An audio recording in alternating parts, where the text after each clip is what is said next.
Hello everyone. Today I, Rashika Rastogi, a student of Dronacharya Group of Institutions, is here to present a topic that is machine learning and neural networks. Let's begin. What is machine learning? Machine learning is a subfield of computer science that gives the computer an ability to learn without being explicitly programmed. Now what do I mean when I say without being explicitly programmed? It means that computer does not need to be explicitly programmed based on that. Let us take an example. Now supposingly we have a data set of various images of Tom and Jerry, right? So we need to differentiate between them. So we need to extract some features such as their eyes, size, ears, tail, legs, etc. Now prior to machine learning, each and every image was transformed into a vector of features that we had to write down some rules and methods to get machine be intelligent and identify, but it was a failure. Why? Because it needed a lot of rules. It was highly dependent on the current data set and it was not generalized enough. So that is why machine learning came into the place. Now what is machine learning methods? There are 4 machine learning methods, that is supervised, unsupervised, and so semi-supervised and reinforced learning. Now in supervised learning, we feed the model or machine labeled data set. Now let us understand by taking an example. Supposingly we have a data set of various images, labeled images of Tom and Jerry, each image labeled as either Tom or Jerry, that is supervised learning. Then in unsupervised learning, we have unlabeled data, unlabeled images of Tom and Jerry, where our images are not labeled as Tom and Jerry. In semi-supervised learning, we have mixed of both labeled and unlabeled images of Tom and Jerry. Then there is reinforced learning, that is based on the system of rewards and punishment, right?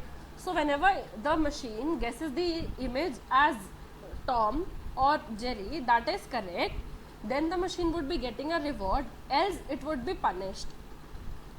So machine would move forward and seek maximum reward.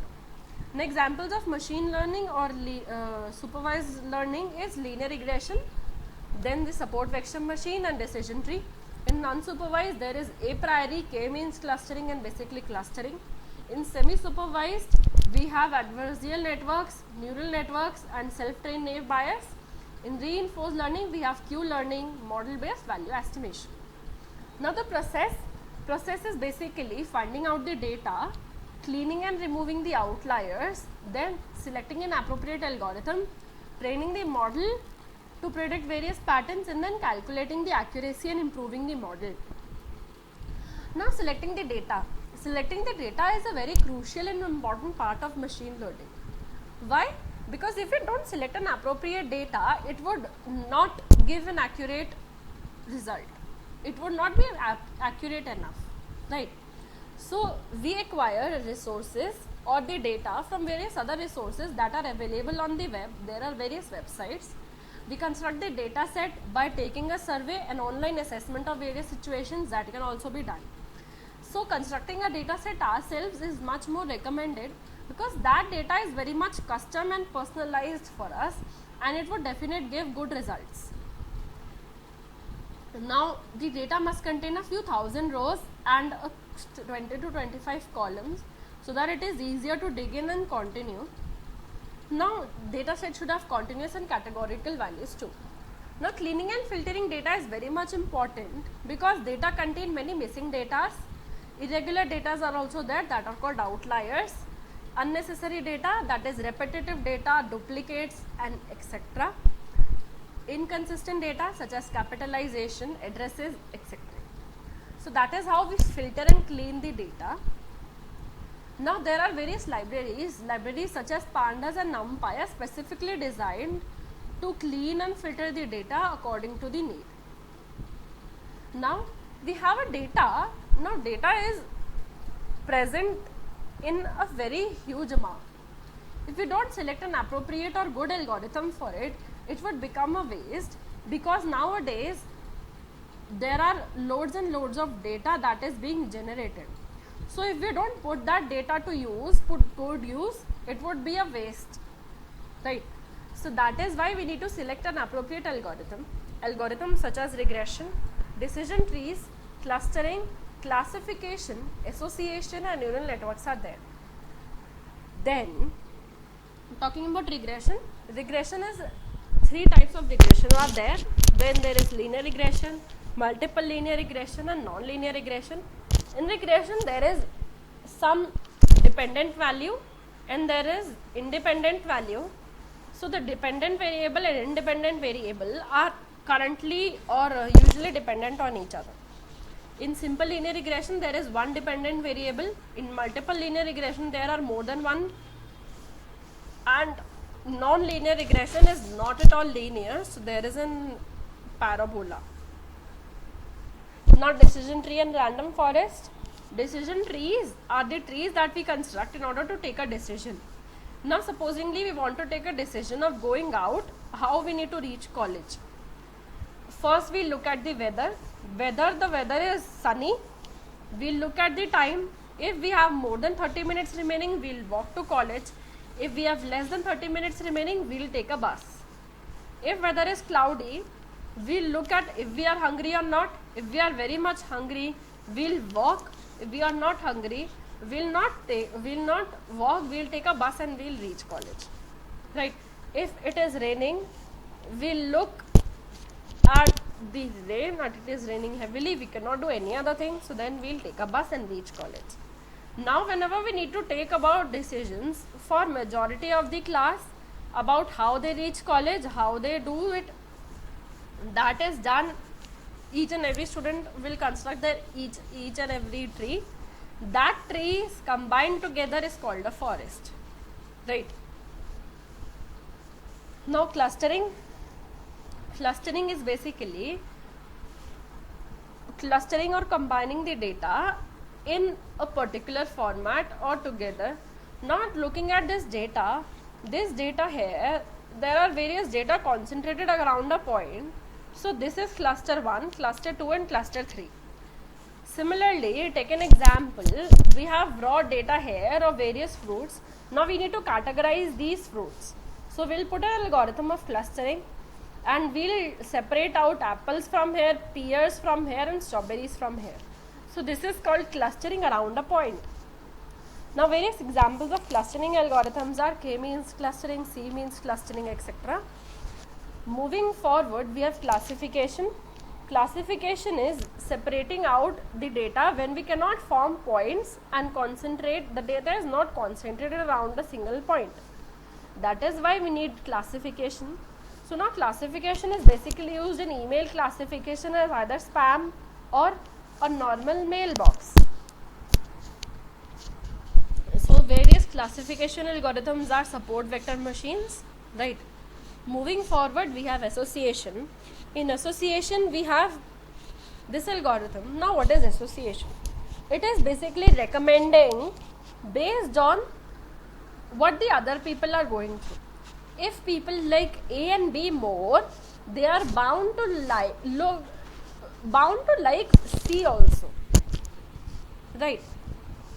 Let us take an example of this supermarket where first person is buying milk, bread and butter, other person is also buying milk, cereal, bread and butter, the third person is buying milk, bread and butter. The fourth customer or the customer so on would be recommended stuff similar to it. If the customer 2 is there in the market, other person he is buying milk and cereal, he is also being recommended bread and butter because other people with milk and bread are buying this butter also. Right. Another example we can take of OTT platforms. Now coming to neural networks. Neural network is an algorithm that defines a layer of network that calculate the features based on input data. Input layer where the data is ingested, there is one hidden layer and the calculations are performed and we extract the conclusions based on the input. So there can be many input layers, there are few output layers. It is basically based on the principles of probability, right? So why do we need neural networks? Because we have a lot of data being generated, there are a lot of hardwares that are there is software tools also, right? So what is now talking about the fundamental is neuron or perceptron. See, neural networks is very much similar to the neural network in our brain. So the neural network for machines is also very much similar, and the single unit of neural network is what? Neuron. In machine, the single basic unit of neural network is what? Is perceptron. There are very much similarities between a neuron and a perceptrons. Like neuron receives a signal from dendrites. Similarly, perceptrons also receive the signals from these input channels. It is basically processed in the cell body and axon and transported through axon into the axon terminals, which when supply these signals to another neuron. Same happens here. It is calculated in the main body, then we transport it and it goes out through out channels into another perceptron. Now this is the basic function of a perceptron. There are input channels, there are various weights attached to these input channels, and neuron function that is there is aggregation and activation function, and then there is an output channel. So there are few inputs and a single output, right? So there are also many hidden layers in neural network also. Now there are single layer and multi-layer neural network. Multi-layer neural network has a hidden layer also attached to it. Take this example. These are many inputs that we receive. We look at the first hidden layer, the second hidden layer, and then we look at the output. Output is 5 here. Now what is an activation function? Activation function is a function that is used to get an output of the node. It is basically the transfer function or threshold value, right? It determines the output of the neural network in like yes or no. There are 2 types or 3 types of activation function: linear, non-linear, and sigmoid activation function, whereas also other activation function types also. Now the basic function or purpose of activation function is to introduce non-linearities into the network, right? Now look at this data where we have various data of red and green dots. We need to separate these, classify it as red and green dots. If we use linear activation function, we will not be able to take the decision no matter what the network size is there. But if we use our non-linearities, if we allow non-linearities into the network, it becomes easy and it introduces non-linearities. That way we are easily able to classify the dots as either red or green. Now forward propagation is as the network transfer or the network or the message transfer is there only in one direction, because it goes from input and reaches the output. Similarly in perceptron also similar thing happens. We take inputs, it is the forward propagation. We cannot transfer back. We have various weights attached to it. There is a sigmoid function, a non-linear activation function that introduces non-linearity, and then there is an output. So it becomes more and more effective. Then there might be a bias also attached. Bias is similar to what we have in probability. We have a biased value that can also exist in real life scenarios, that we have a bias also. So now let us take an example of a neural network. We supposedly need to go to a party. You need to go to a party. How will you go? You will first look at the weather. If the weather is good, you are good to go. If the weather is bad, you will not be able to go. Similarly, if your wife is going with you, you will go to the party. If she is not going with you, you will not go to the party. If there are any public transports available, you will use them. If there are not, you will not be able to use them. You will not be able to go. Right. Now the threshold value here 5 and 3 are the various weights attached, or this is the activation function, right? If the weather is good, if the weather is great, you will definitely go to a party, and there is no other thing that you need to put into consideration, right? Here the threshold value is high. This means you need to see whether the weather is good or not. If the weather is bad, irrespective of other inputs, you will not be able to go, because the higher threshold of the weather value is very much necessary. But if the threshold is low, you will use other inputs also into consideration. The propagation also happens when we take a set of inputs, various ways attached are moved forwarded, it is calculated, and it moves to the first hidden layer, then it moves to the second hidden layer. Activations functions are also passed from a layer to layer till you reach the output layer, and you take out a decision of going to party or not going to party. Now, types of neural networks, there is recurrent neural network. Recurrent neural network is the neural network that is based on the previous layer, right? The first layer is the supposingly first day you need to do the shoulder exercise, second day you need to do the bicep exercise, third day you need to do the cardio exercise, right? Now if you did cardio, if you did shoulder exercise yesterday, you will do bicep exercise today. If you did cardio yesterday, you will do shoulder today, right? If you did biceps yesterday, you will do what? You will do cardio today. So these are the recurrent neural networks. It is based on the previous layer. Now supposingly if you skip a day, you will start from that day again. Now talking about convolutional neural networks, it is basically used in cases where there are a lot of inputs. Now let us take an example of this. There is this image containing various pixels. How the computer will perceive it, as it will divide it into 3 channels of red, green and blue. The function will be calculated and it will classify it into pixels values of R, G and B. In convolutional neural networks, it will be connected to a small region only. It will be fully connected in a small layer. Not all layers will be fully connected. Why it will be there? Because in this there are a lot of input values that are there, right? We are not able to process this much amount of data. It will become more and more complex. In order to reduce the complexities, we will take fully connection in a part of layer or some where there is necessary. Now training, testing and rectifying models is also very much necessary for a machine learning model. Why? Because the data that we have need to be divided into 2, training and testing. We train the data, we train the model with a lot of data. So that the model is learning, we validate that model and then again test it using a part of data. So the training data is in a huge amount and testing data is less, right? So the training data, as it is a larger amount, is divided into epochs. Epochs are the small packets that we divide it into, right? Now the training data is based on, the data set is divided into 80 and 20. We split the data into 80 and 20. 80% is the training data, 20% is the testing data, right?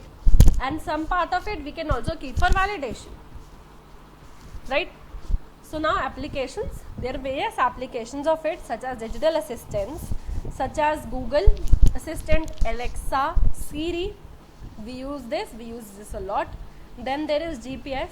Supposingly we are going to a new place and we don't know how to reach there. So the Google map will actually tell us the shortest way to reach there. So that is GPS. Then there is personalized recommendations. Personalized recommendations on the song platforms such as Spotify. It gives us mood recommendations, how our mood is, and it recommends a song based on that, right? Shopping carts also, what products we like, it recommends our products according to that. Then there is OTT platforms. OTT platforms are heavily using this, right? So supposingly I am more into horror movies or more into sitcoms, I'll be recommended content like that. And if there is another person who is also watching similar kind of content, I'll be recommended the content that he or she is watching. Then there is contextual advertising, that is advertisements are displayed according to what type of content I watch. Then there are chatbots. Chatbots are now very much used in order to make the communication between people and the machine better. Then cybersecurity, fraud detection in medicine and in machine and in medical imaging also. So supposingly it is basically used in cancer detection, right? Then there are self-driving cars that are right now using it. Now these are the resources that I looked up to. you.